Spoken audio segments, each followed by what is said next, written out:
शिवसेनेते अंबादास दानवे यांनी भाजप आणि शिंदे गटाच्या भूमिकेवर प्रश्नचिन्ह उपस्थित करत गंभीर आरोप केले आहेत. आमच्या काही सदस्यांना आमिष दाखवून गळाला लावण्याचा प्रयत्न झाल्याचा आरोप देखील त्यांनी केलाय. दरम्यान माजी मंत्री अब्दुल सत्तार यांनी देखील या आरोपांना दुजोरा देत भाजपकडून आमच्या सदस्यांना संपर्क साधण्यात आल्याचं मान्य केलंय. काही उमेदवारांना देवेंद्र फडणवीस यांची भेट घडवून आणण्याचा प्रयत्न झाला, मात्र समजावून सांगितल्यानंतर ते परत आल्याचा दावा देखील सत्तार यांनी केला आहे. भारतीय जनता पार्टी आणि शिंदे गटाची प्री अलायन्स होती.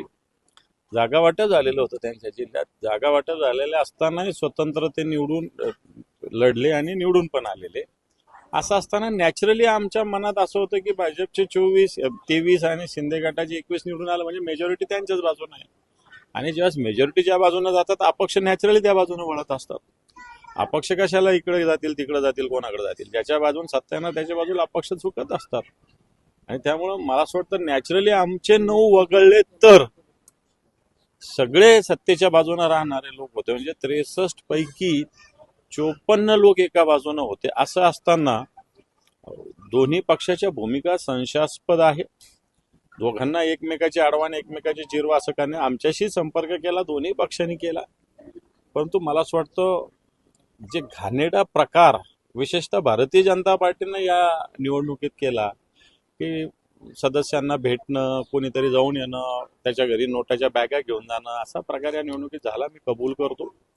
आमच्याही सदस्यांना गळी लावण्याचा प्रयत्न केला. त्याच्यात आमचे 2 संजय निकम आणि सोनवणे नावाचे बळी पण पडले. हे मी सांगतो कॅमेरा समोर. मला त्याला लपवायला माझ्या पक्षाचे लोकांच्या बिलकुल मला काही इंटरेस्ट नाही, पण तो आमचे सुद्धा संजय निकम नावाचे सदस्य आणि सोनवणे ज्यांची काय गरुड झेप अकॅडमी आहे त्यांच्या सौभाग्यवती ललिता सोनवणे याच्या सदस्य, हे 2 जण सुद्धा भारतीय जनता पार्टीच्या नादी लागलेले होते.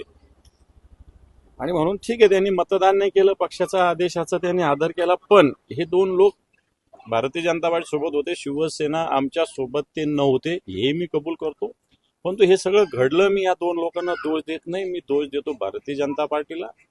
यांनी या सगळ्या ठिकाणी मोठ्या मोठ्या पैशाच्या थैल्या उघडल्या, बॅगा उघडल्या, लोकांच्या घरी पोहोचवण्याचा प्रयत्न केला आणि त्याच्यामुळे जे काही घडलेलं ते आपल्या समोर आहे. मात्र आपण असं म्हणाले की तुमचं आणि शिवसेनेचं ठरलं होतं, तुमचे 5 सदस्य ऑलरेडी ट्रिपवर गेले होते आणि शिवसेनेचे लोक घेऊन गेले होते ठाकरे गटाचे. माझ्याकडे त्यांचे बोर्डिंग पास देखील आहे. गोव्याला गेले होते नाही, गेले होते, भारतीय जनता पार्टीनं नेले होते, हे मला कबूल आहे. अब्दुल सत्तारांचं वाक्य कबूल आहे मला, कारण माझ्याकडे सगळ्या तारखेची नोंद आहे.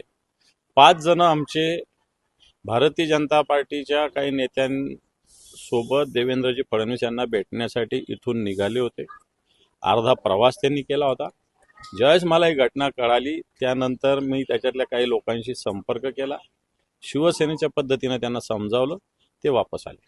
परंतु भारतीय जनता पार्टी 6 जण या आणि तुमचा स्वतंत्र गट करा आणि आमच्या पक्षात सामील व्हा, स्वतंत्र गट करा, अशा पद्धतीनं शिवसेनेच्या सदस्यांना गळ घालत होती, हे मी सांगतो. त्याच्यासाठी त्यांनी मोठ्या प्रमाणावर पैसा म्हणजे थैल्या देण्याचं आमिष दाखवलं. मी काल ट्विट पण केलं होतं. अतुल सावेंचा एक OSD भिवंडीच्या नाक्यावर शिवसेनेच्या सदस्यांना अडवून त्यांनी अशा पद्धतीनं ऑफर मोठ्या प्रमाणावर शिवसेनेच्या सदस्यांना दिलेली आहे, हे मी कबूल करतो.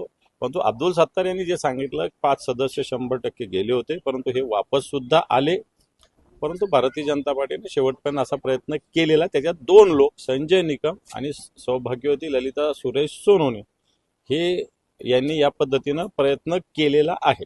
अब्दुल सत्तार असं म्हणतात की भाजपानं आमच्या केसाने गळ कापलाय आणि याचे परिणाम राज्यात पाहायला मिळते. बरोबर आहे. नॅचरली माझं मत असं आहे याच्यात न्यूट्रल. मला काही भाजपशी काही घेणं नाही, शिंदे गटाशी घेणं नाही, अब्दुल सत्तारशी तर मुळीच घेणं नाही. पण भारतीय जनता पार्टी आणि शिंदे गटांचं अलायन्स झालेलं होतं, निवडून आलेले लोक होते मागच्या 9 फेब्रुवारीला. तर भारतीय जनता पार्टी शिवसेनेच्या लोकांना का नेत होती हा माझा प्रश्न आहे. याचाच अर्थ भारतीय जनता पार्टीला शिंदे गटाला कोणत्याही परिस्थितीत अध्यक्ष होऊ द्यायचा नव्हता, हे क्लिअर आहे. ज्या अर्थी त्यांचे 23 आणि यांचे 21 निवडून आले, म्हणजे 23 आणि 21 किती होतात, 44 होतात. चला कोणताही अपक्ष नाही आला तरी 63 पैकी 44 म्हणजे क्लिअर मॅन्डेट होतं, क्लिअर मेजॉरिटी होती. असं असताना भारतीय जनता पार्टी आमच्या सदस्यांना का नेऊ पाहत होती, का नेलं होतं, हा प्रश्न आहेच ना. याचाच अर्थ भारतीय जनता पार्टीच्या मनामध्ये पाप होतं, त्यांना शिंदे गटालाही सोबत घ्यायचं नव्हतं.